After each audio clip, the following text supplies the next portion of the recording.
Welcome to Hort Culture, where a group of extension professionals and plant people talk about the business, production, and joy of planting seeds and helping them grow.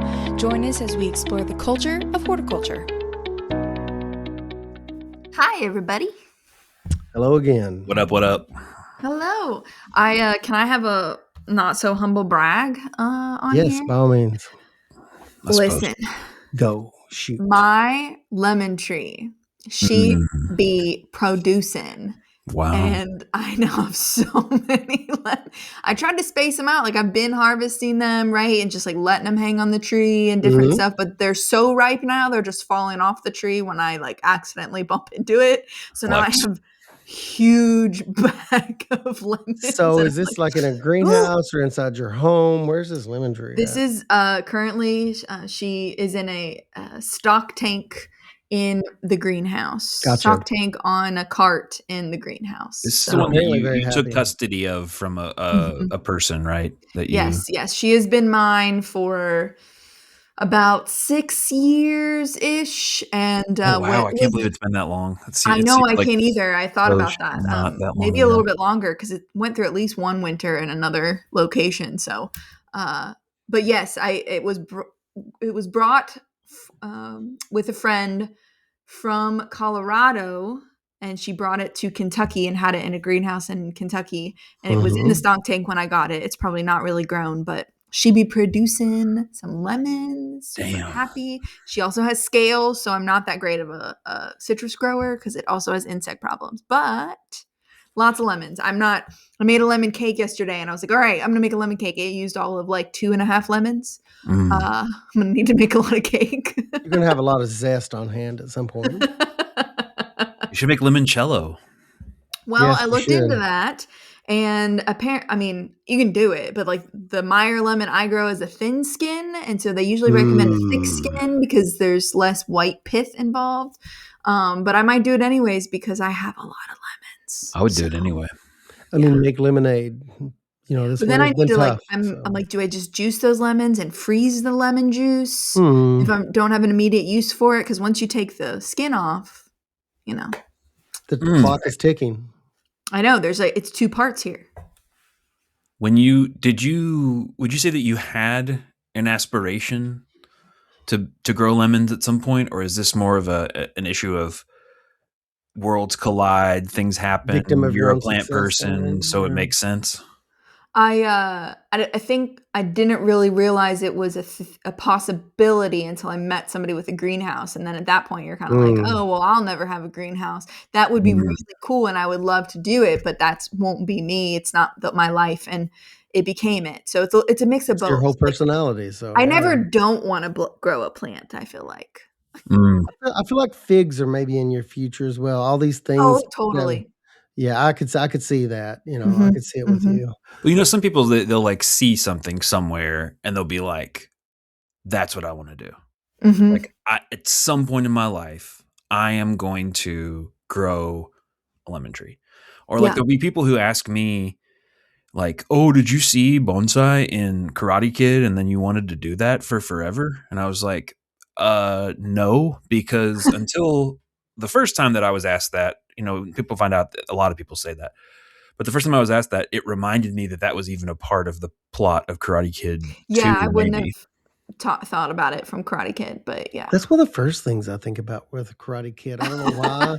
Yeah. That and those beautiful old cars and the bonsai tree. Yeah. But that did not, I remember much more the like Punching. wax on, wax off. Wax on, followed wax by, off, like, yeah. punching the wooden thing. Sweep the leg. Yeah. Absolute legend. I Absolute remember that more. And also awesome? just Ralph, was it Ralph Macchio? His cute little, dimples, and I remember that as well. I But may have dressed up as that shower from that movie at multiple events in my life. The shower curtain he goes into, because it's an easy one, and you just kind of put the pipe up your back, and it's an easy one. But I was always disappointed when you walked into the room and they just thought you were weird. They had no idea what the reference. I'm like, come on, people, where's my 80s babies at? Or if people love shower, like you found out that you love shower curtains, and they're like, "Oh, do you love them because of the Karate Kid?" And you're like, "No, I just have an independent passion for this." Okay, Yeah, I really love it. I not really like all the of it movie came from that Socko moment. and the shower scene in Socko. Yeah, that's not it, people. That's not it. It's Karate Kid. Okay. So, Alexis, Yeah. you just sort of generally manifested your plant love, and the Mhm. fact that you worked a bunch in the greenhouses at the University of Kentucky while you were studying and working there. Yeah, Now chop you the have your lemon tree. own, so let's do Yeah. this lemon thing. Is that Yeah, the send me main your lemon recipes, people. is that the main thing that you have in there that's like not a wild roots thing, or is there what other kind of stuff you got in there? Whatever, like, random plants that make me no money, but I hold on to them type of plants. Those are the ones. Yeah. I have, dragon fruit plants in there that I grew from seed just to see if I could, and now they are outrageous, and they're very prickly because they are cacti, and Mhm. which makes them very difficult to move around, and they are very, floppy cacti, and, they're normally trellised up in, like, production. They, kinda get trellised because they Mhm. almost like vine in a way, Like if but someone were they're producing the dragon fruit. Is yes, that what you're talking correct. about? Yeah. Yep, yep. So they tend to they're a creeper of a cacti if they're just left to their Damn. own devices. Hmm.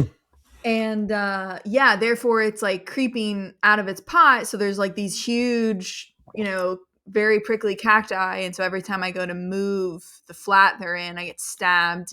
But I raise these babies from seed. I've already let go of a lot of them. I feel like I can't You kill have these. investment. Yeah. I It know, but they're feels such a pain in the butt. it feels a little bit like if you had hatched a dragon from an egg and you're Correct. like, "I did You're the this, and mother of yeah, It's it my dragons. child. I'm keeps gonna, burning like, my take hair care and, of like, it, scratching but me and stuff," and, Where like is I'm pissed Jessica about on the it. podcast when we make a Game of Thrones reference? You're the mother of dragons, literally. mm, I mean, mother of dragon fruit.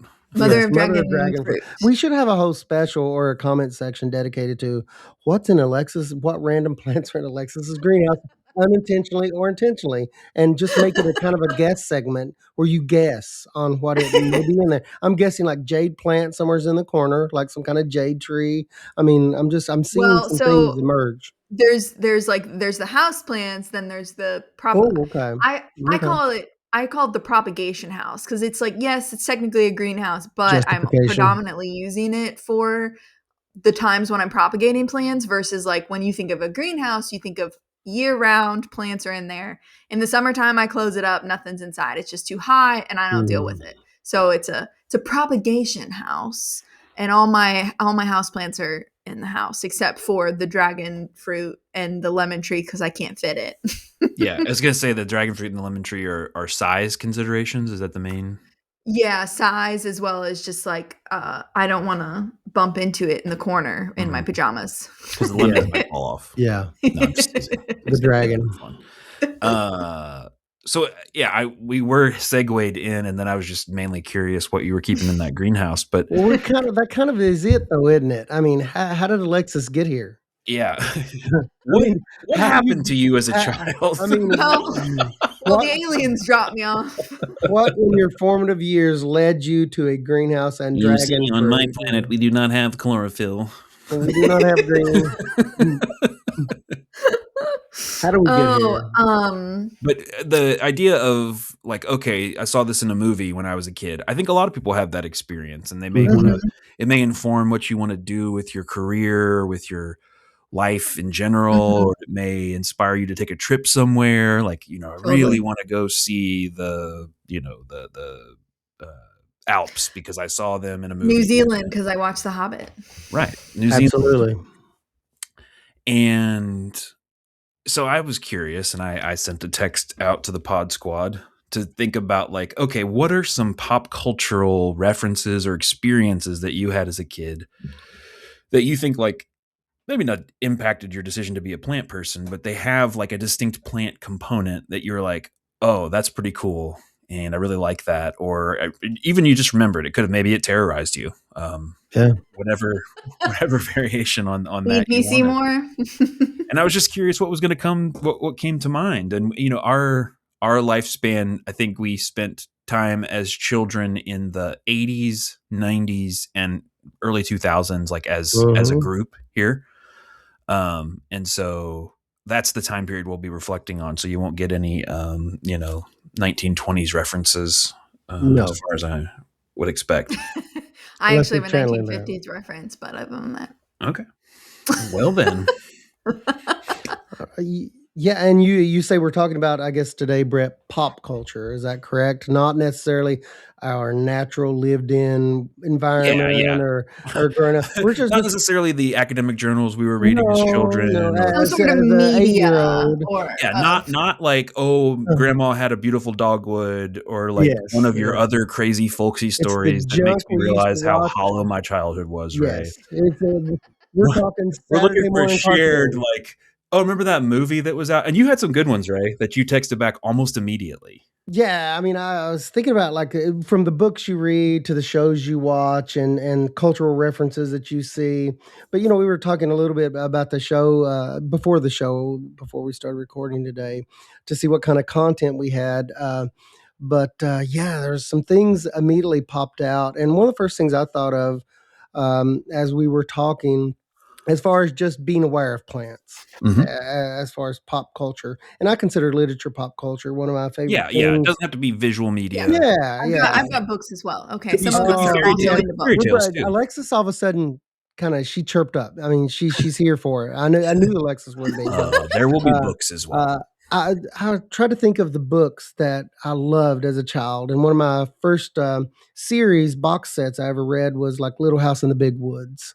And the one of the characters was the environment, was trees, and that the Boxcar Children. That series, it described the natural environment that they were in, and I gravitated towards literature that I loved. Hearing about characters camping and going through the woods and the natural environment, and Tolkien. Little House in the Big Woods is Laura Ingalls Wilder, right? Yes, same as Little House on the Prairie, but yes, different. Yeah. Yeah, it's that series of books, the Little House books. But to me, the one of the main characters was the environment there, and the way that things were described. But my favorite all-time series, I love J.R.R. Tolkien, and I love the descriptions of the natural environment, the adventures that they had, and Ints. I thought the trees talked for the longest time, and I was when I read there was a children's book version of the longer work that I read later, and I was so disappointed when I found out trees couldn't talk. I was really disappointed. I was like, maybe they just don't talk to you. No, maybe they don't. Maybe they don't. Maybe you're not listening right. Maybe I am not doing the right kind of listening. But I think of literature right off the bat, and things that I like to read as a kid. Some of the first. So just to be clear, you read the adult Lord of the Rings as a child, and the child one as an adult. Exactly. Maybe simultaneously. I read the abridged version of The Hobbit in 6th grade, and then I started Lord of the Rings when I was in 8th grade, and then finished that when I was a freshman. That feels beautiful. I really like that. Good stuff. But I mean, it described plants and the white tree of Gondor. I mean, what's not to love, people? Come on. I mean, to me, every time I see a sycamore tree like at Keeneland in Central Kentucky, with the white I'm like, that's the white tree of Gondor. I whisper to myself every single time. Every single time. Extremely ripped off by George R.R. Martin, by the way. We're not gonna talk about any crossover liberties. No, Doesn't matter. I'm not gonna mention anything. But yeah, that's some of the things that I think about that, it didn't necessarily set me out on my specific path and extension, but it sort of cultivated, no pun intended, sort of cultivated my interest in certain directions. A very slight Lord of the Rings thing about plants.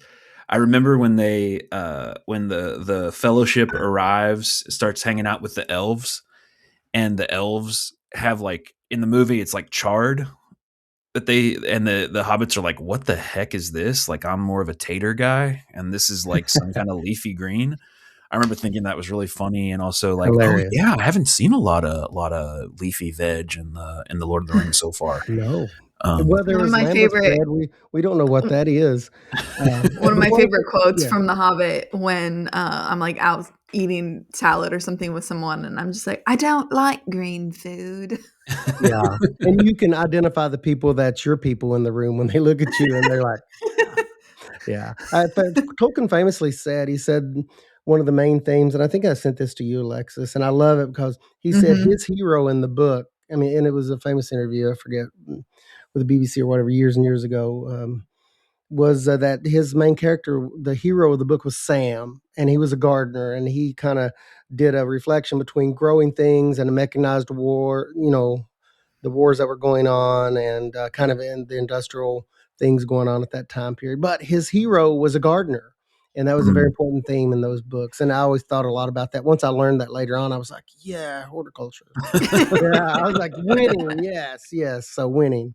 But yeah, that's one of the things I think of. What about you, Brett?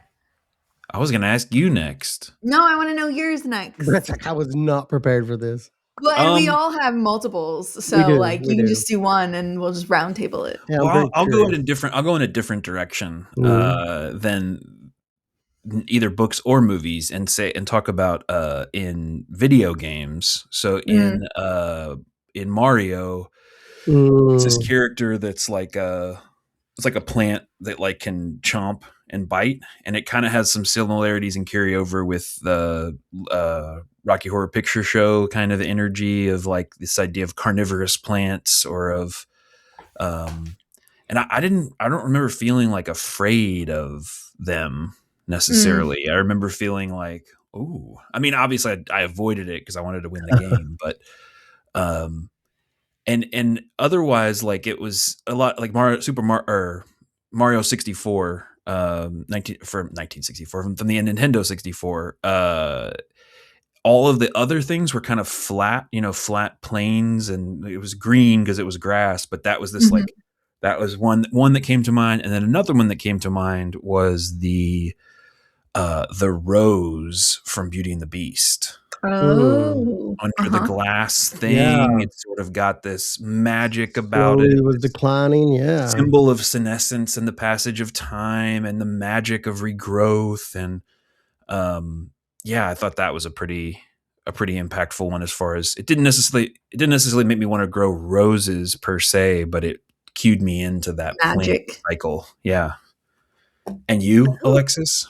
Okay, well, I'm gonna tell you about one that a memory that has been fairly recently unlocked, but like it's been unlocked in such a major way of just like all these memories of watching it.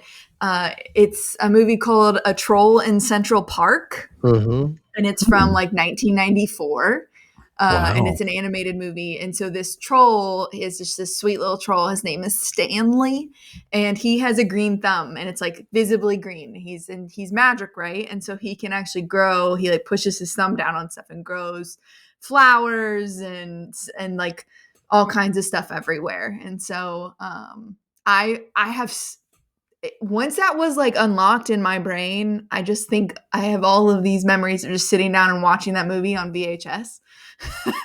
Wow, it's like an animated movie. It's an old school animated movie. And his thumb is like glowing green. Glows green, and he presses it and like creates these like sentient, flowers and vines and all these different things. And he takes these kids through Central Park, and they're escaping the evil queen and all of these different things. But that's that one.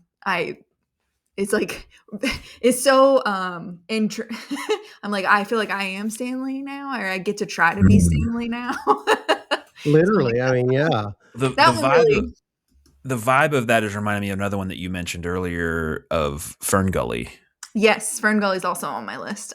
Same time period. Kind of the spectrum of like that one seems to be more of like a gardening, growing, that type of thing. FernGully is more about this environmental awareness about deforestation. And I remember there's a scene. What reminded me of it was his glowing thumb, and I was like, "What is the memory that is triggering?" And it was like I think it's the main female character is like holding a seed in her hand, and it like glows. And I was like, "Oh, that reminded me of that." Yep. Yeah. She plants it after what a crazy cast that had. There's so many good people, and when you rewatch it, it's like FernGully is streamable, and I watched it fairly recently because it was one of my favorite movies growing up, and you start hearing the voices and you're like, and like I start IMDbing it and seeing all these really famous people who are in this movie, and a lot of them did it for I think free or low money, and all that money went to like environmental agencies and stuff, but I could have made that up. That was a dream I had once. Yeah. Well, it feels to me like that fits in that. Ray brought up that Ray's response was about the ants and a lot of the Tolkien stuff, but also like you mentioned mall interior scapes in the 80s. Yes, absolutely. Can you flesh that out? And that's something I've always noticed. It's the first thing I do, and I don't know if you guys do this to this very day. I go up to feel if plants are real because the fake ones have gotten good. Okay, and Mm-hmm. especially with like succulents, I'm like, is that real? And I go up and I have to know if it's real or not. But even in the 80s, I thought that it was so interesting to see these ficus trees or, these different plants. You see pothos or whatever you have that's on the interior scapes of malls, trees and stuff. And bringing the outdoor environment in was always so interesting to me, and it felt so, for lack of a better word, felt so rich and luxurious to when you walked in a hotel lobby or you went into them. I always thought of malls because there's nothing more Mm-hmm. iconic in the 80s than malls. But to see plants on the inside to bring the outside world in, it just felt like a luxury. It felt Mm-hmm. like it kind of brought, a different dimension inside. And if you added Mm-hmm. water to that, even better. Other natural elements, but that really shaped a lot of my thinking. Early on, I associated with like interior plants, indoor plants as like with luxury. Well, yeah, It's and weird that you. good. I was saying it's weird that you bring this up because I just got a text message from a good friend of mine who was like, "Did you all know that you could just like be the person who like designs indoor plantscapes?" And I was like, Yeah, "Yeah." I I said, did a little bit of where do you that. think Yeah, plan out the malls? And she was like, "I didn't know this was a real job." somebody has to take care of those, right? And it takes a Yeah. budget and it takes intentionality, It's and hardcore, yeah, right? Like it a is. It is. plant dies and everybody and their brother sees it. I think it Well, adds a layer, adds a dimension. Yeah. that Uh-huh. sense of luxury, I think, it's a blend of luxury and it's also like there's a softness to it too. Mm-hmm. Yep. That I'm thinking of an era where you're building a lot of very like angular Yeah. metal glass Industrial. corporate chic industrial feeling buildings. It was Mm-hmm. really important to do that, and I think also Mm-hmm. like a lot of those malls would have glass, like Yeah. part of the ceiling Like would be glass, atrium like kind of. skylight Yeah. atrium kind of vibe. Mm-hmm. And it kind of is like this recapturing of this, what I associate with like an old school English estate with a glass Mhm. greenhouse on it. Mm-hmm. And so Yeah. again, back to that notion of luxury. And I think about now, like the houseplants we have in our house, like all the plants we have in our house and stuff, it would feel really weird without them there, Yeah. despite the Mhm. fact that they weren't there for the first even 8-9 years we lived here. That's a funny one. But Ray, you pointed out, like in the 80s, there was kind of maybe like a, how did you describe like the difference between the 80s and the 90s? Because for me, the 90s, one of the a touchstone plant, the impact of the plants on the film was Jurassic Park, Yeah. Mhm. where you just felt like, I mean, I think they filmed it in Borneo or somewhere, or maybe it was supposed to be set in Borneo or whatever, but like a rainforest. And if you're in and near a rainforest, you're gonna be dominated by plants and other organisms too. But Yeah. You're going into the green wall. Yeah. what was the thing you were saying about the 90s? It seems like just thinking back, which that's looking back a long time now for me. Okay, people, that's going way back. I came of age in the '80s. I'm an '80s baby. I consider that, but it seems like in the '80s, trends were more. I don't know if it was kind of the domination of plants. That if you were a plant in the '80s, you were going to be sheared to a very formal shape. You were going to be controlled and put in a certain way, and now that you can't apply that universally, but just that was just kind of an armchair observation I had made looking back on the '80s, that there wasn't such a focus that the '90s had. Once we got to the '90s, we had like Rainforest Cafe went mainstream. Okay, there was restaurants dedicated to jungle themes. There was Captain Planet. We mentioned FernGully, Once Upon a Forest, and all of these other movies and pop culture. Something shifted between the '80s and the '90s. I don't know if it was a certain amount of social awareness or what Mhm. exactly, what group or series of Environmental events. groups. Yeah, what led to that? But there's definitely a shift for me going from the '80s to the '90s, that there's much more awareness, than there was. Just for me personally. Once again, probably not a universal Yeah, I don't know. I think that's pretty right on. Like a kind of focus on alleged progress in technology and modernization through the 80s, along with kind of like a certain economic optimism, followed by a real lack of economic optimism coming into the 90s, and then you have like the kind of Clinton year resurgence of okay, it's the economy, and we're going to fix that, and we're going to. But it turns out there's all these environmental reports coming out that global warming, as they called it then, and that the pollution and other things are having these effects, and you have this emergence of like I guess that was the third wave of feminism, or like a new wave of feminism, a new wave of sexual revolution, et cetera, kind of paralleling in the 60s, that there was this reconnection with nature in a similar way of the flower children of the 60s. So I don't think that's off, like super off at all. I think it was really like, oh yeah. And I would be very curious to see a media studies piece about that. Yeah, I'd love to see it. I mean, for me to notice that at that age, or to reflect back on it, must have been big for it to get through this thick demeanor. We all know that's not true, Mr. Blue Side of the Mountain. It must have been pretty significant because, and it's easier to see once I look back on it. We got to talking about it. I was like, yeah, you guys mentioned all these really super cool pop references. And I was like, yeah, I kind of felt that in the 90s. And of course, I attended a certain type of college at that time in the mid 90s. And, it was first and foremost and ag and natural resources became sustainable ag and natural resources degree. Even the degrees were changing names at that time in academia. There started to be, this huge wave of talk of sustainability and considerations beyond the now. So yeah, I don't know. Like I said, environmental groups, if that was the genesis of that, or just, the environmental factors or what led to that. But I felt it, yeah, in pop culture, and it was expressed all across pop culture. You guys had mentioned even more, pop culture references. The jungle theme was, throughout. We had like the Jungle Book came I out was in going the to say Kipling, 90s. yeah. And the book and the Disney. What was the movie? With the game, the Jungle Game, Jumanji. Oh, Jumanji. Yeah, I think about the drums and the vines that were like attacking you. You had to get through them, and all the different ones. Yeah. But what else? Who else has got one? Time. Brett, you got another one? Other than the Karate Kid?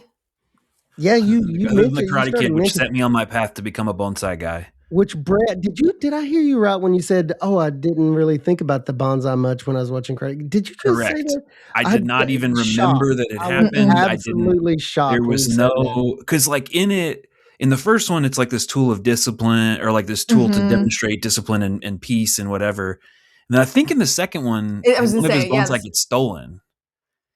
There's one where he's like in Japan, like collecting the bonsai, and they like pull it up with a rope or something. Yeah, it became one of the characters. Yeah, yeah. I mean, Ray, I'm not a big Hollywood guy. I'm more about Broadway than I am more about Main Street than I am about Wall Street, or I don't know, whatever. It's a whatever other thing I need to say. Kind of vibe, yeah. No, I just never thought about it because honestly, I wasn't really a big plant person until I was older, like much older, and so that's why I was kind of curious from your all's perspective if you had some formative memories of plants or something that that you saw. Alexis, you said that you were a secret garden girly back in the day. Yeah, I you just said that, and it just made me think of like plants have always been like a part of some like point into my life, in the way of it wasn't like, it doesn't feel formative in the same way of like, oh, there was this revolution in my brain of like, plants are here and I can do something. It was just sort of like they've always been there. It'd be weird if they weren't. And so it's more like that. And like, yes, I took it a lot further and was like, I'm going to have all of these degrees. But it was just, we had the garden. My mom loved her, flower, like had really large established flower gardens outside. Like she knew about trees. It was just like, you spent time in the woods, and I don't know, it just was, there was just like this nature of, I don't know any other way to be. So I'm just going to take it to the next level. Yeah, my grandmother always had like dried. I always thought it was so fascinating. She would have things drying on her porch all the way around, whether it was shucky beans or whether it was garlic braided. But Yeah. my granny's a witchy woman. I didn't know what to call it. But like, there's all these herbs and stuff that grandmother always had drying out on a kind of an old tin porch, and it was just interesting, like you said, Alexis. I mean, that's not pop culture. I know we're No, yeah, diverging over a sorry. little bit, It's not pop culture, but but I mean, these are the things that, big things that formed us. And we've talked some about that before, as far as our experience, just experiences in general growing up. I I remember have that. a book that I brought up before, but for a different like reason. Those of you who've been listening for a while know that like my goal is to one day be a falconer. And one of the books that inspired me when I was really young is My Side of the Mountain. But like one of the things before I like kind of knew falconry was a real thing, like when I was younger, the reason I loved My Side of the Mountain is because he lived in a tree. Like that was the best part, was like he lived in a tree, like said lived off the land, and then like he had this falcon that helped him live off the land. You're But making me that think was of a like children's book, Alexis. What's with the little bunny curled up in the hollow tree? I am a um bunny. I am a bunny. That's I don't know that when you one. said that. But yeah, if that's one of the first kids books I ever remember, and I'd forgotten Oh about that really? until this time. But Yeah, I am I a just like bunny. I wanted to live in a tree in the woods. So Like I cool. Yeah. still kind of want to live in a tree. I still Still, you absolutely have want to live in a aspirations. tree in Yeah, the absolutely. woods. So any book where it was like someone was like living off the land but like in the forest. I don't know why I didn't become a forester. Somehow I got I into another almost direction, did. but Yeah, I was infatuated with forestry, and that started my love of, like what you're describing there is love of ecosystems and systems in general, yeah. just as they relate to each other. And then I went down the mushroom path, while I was in college, and the mycorrhizal kind of things, and yeah, the systems Apparently I've been working like together. planning for the apocalypse and to live off the land since I was a child. All my favorite books were like someone is lost in the wilderness and they must survive. Yeah, that checks a lot. That checks out a lot. That checks a lot of D- boxes, Alexis. Yeah, Yeah. I'll share something about myself that gives a count. It's not about plants, but it's a counter that when I was a kid, I legitimately the boogeyman concept was Mm. specifically Saddam Hussein in my closet. Very specific. Very specific. But not what was the other one you were threatened with? The toe? The toe woman was more of a cultural thing Okay. in my family. It Creepy. was a woman who had a necklace where the Kind of jewels on the terrifying. necklace were the toe bones of children who were caught out of bed without permission. So But that was the boogeyman. was transplanted, right? But I was more about the WMDs that were. Turns out, let's not. We're going all the way back because this is making me realize as we talk about all the other things, as you all talk about. You became plant people. I still, and I should have known. White guy in America wasn't good. Wasn't good odds, but I still have not painted with all the colors of the wind. Oh man, you're going back to Disney. I love it. I Disney never heard the references. wolf cry Chef's to the kiss. blue corn moon. Yeah. I Wow. haven't met a green bobcat to ask why he grins. You even mentioned Wow. like Beauty and the Beast. I mean, the plant references in that group of work by that company is pretty amazing when you consider, all the animated series. Grandmother Willow? Yes. Mm-hmm. The Yes. best? Yes.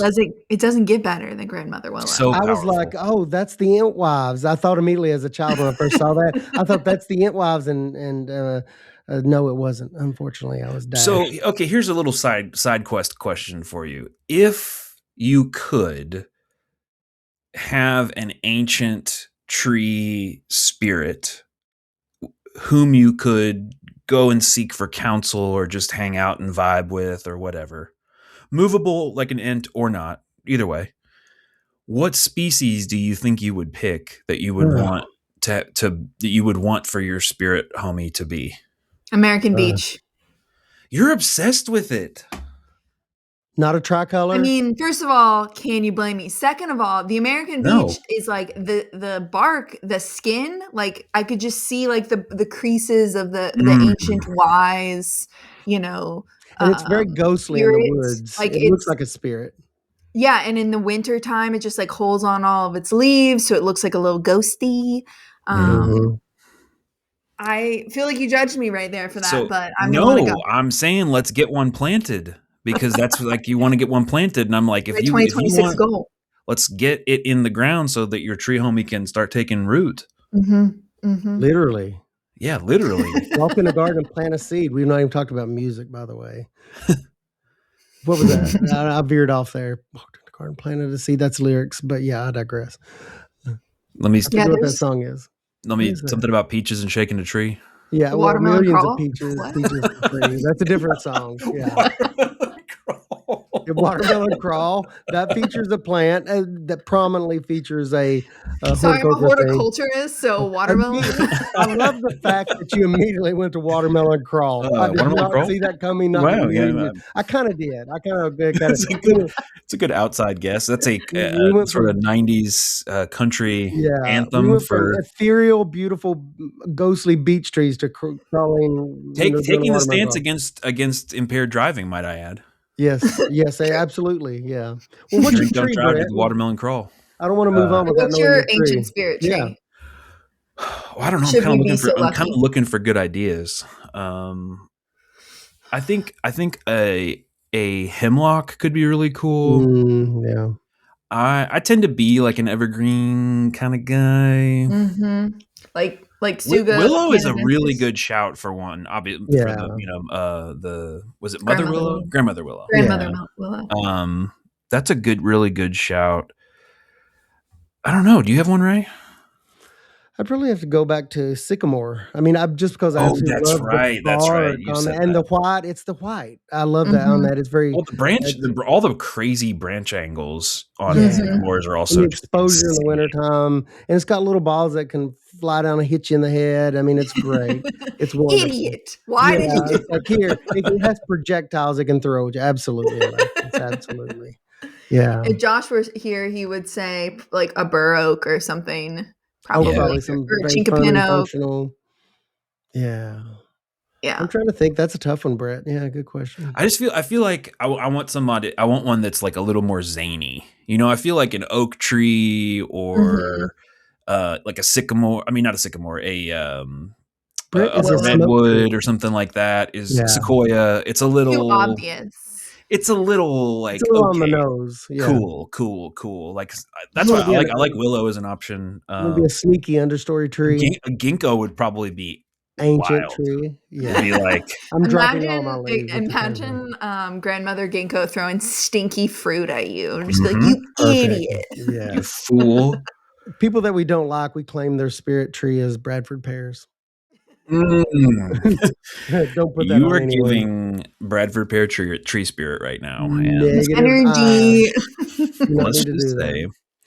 Yeah. I think that might be my what I'm gonna like if I'm have to be mean to people or like call them off. I'm just gonna be like, you're really giving some Bradford pear energy right now, and I'm gonna need you to switch that up to something better. Thanks. Before I break your branch off. An ice storm is coming for you, Bradford pear. An ice storm is coming. Winter is coming. Just say winter is coming. The windstorm is coming. Yeah. I am the wind. I sense a strong wind out of the west. That's throwing literal shade, Alexis. That's throwing literal shade. When you tell somebody they have weak branch angles, don't ever do that. With a botanist, you're going to call that a branch angle? Yeah. Wow. Your embedded bark is hideous. Yeah. Just go at them. Go at them. Yeah. Well, so what about any more recent? Any like? Do you have?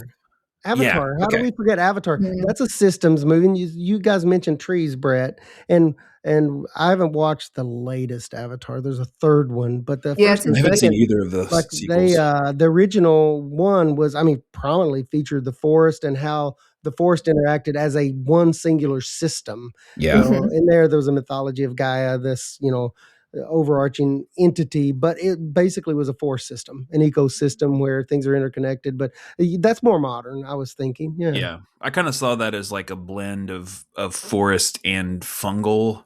Yeah, networking energy. Exactly, which was really cool. Aspens and one single large, organism.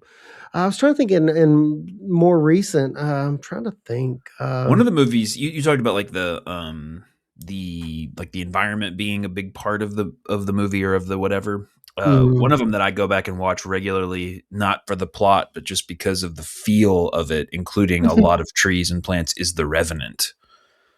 Oh, yeah. Leo Which environment DiCaprio. versus man kind of thing almost. So brutal. Because the bear attack got a lot of hype, Yeah. and it was intense, but just thinking that these trees that have survived dozens, hundreds of years have gone through this cycle that he's experiencing this one time over and over and over again. And how, the interaction. I watched a really interesting YouTube video called just recently called Reading the Forested Landscape. It's by this dude, or it featured this guy who's a professor up at a place called Antioch College. And he was talking about essentially being able to do a little bit of a forensic botanical analysis of the space just by seeing different things. And he talked about these things called pillows and cradles, where uprooted trees have fallen over and created a pillow, and then what's behind is the cradle. And anyway, it just made me think about that kind of that movie and that feeling of existing within the environment of the plants, and just focusing on how humanity is just a part of that, and often to our damage. Yeah. That movie, I have a vivid memory of watching for the first time and being It's very visceral. Yeah. What is happening? And It's I was young. so I watched with my visually parents. intense. Yeah. Yeah. And I You was I mentioned- don't know if I should be watching this. I was I I didn't don't. feel They were like- it's rated R, but it's not the kind rated R you can't watch. And I was like, oh, okay. And I remember just being I don't actually think I should be watching this. I don't. It's very You won't see any intense. nudity, but you will see a dude getting his absolute self getting ripped It's up by not Call of the Wild like you remember. Yeah. I'm going to bring it back to books because that's what I do. I think of all the the Hemingways of the world, and I think of Jack London and how they prominently featured all this, or more modern books. I'm thinking Alexis, Naomi Novik's Pruded, where it was the character was a forest. But yeah, literature. I'm thinking I still read books about plants to this very day. What was that other book? I don't know if you sent it to me or I sent it to you. Is Dark Window or something like that. And all of the basically herbology.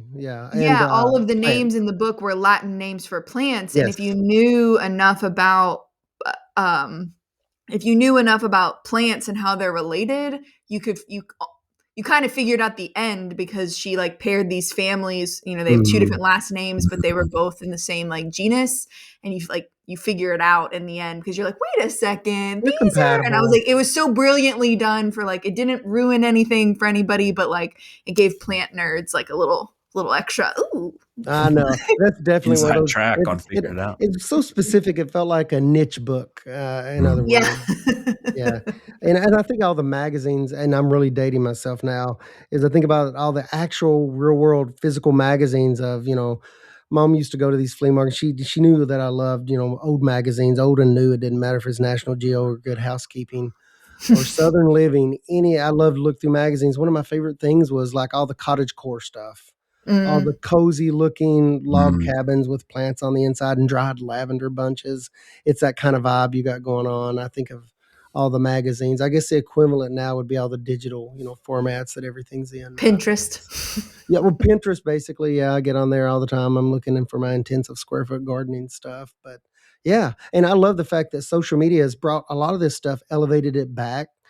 Things ebb and flow, in themes, but I feel like right now we're on kind of a high note for indoor plant spaces and things. If you look at all the content on TikTok or Pinterest, I mean, this stuff is really prominently featured as, things that are commonly searched for. That's kind of comes to the top of things, and I love that. And we've alluded to that on the show before, even with different guests, and they've mentioned the prominence of plants featured in social media, and I really enjoy that. And or even just natural wood, and how it softens a space. Yeah, we had that cool discussion, with Robinson Center representatives and stuff, and yeah, perfect, bringing the outdoor world in.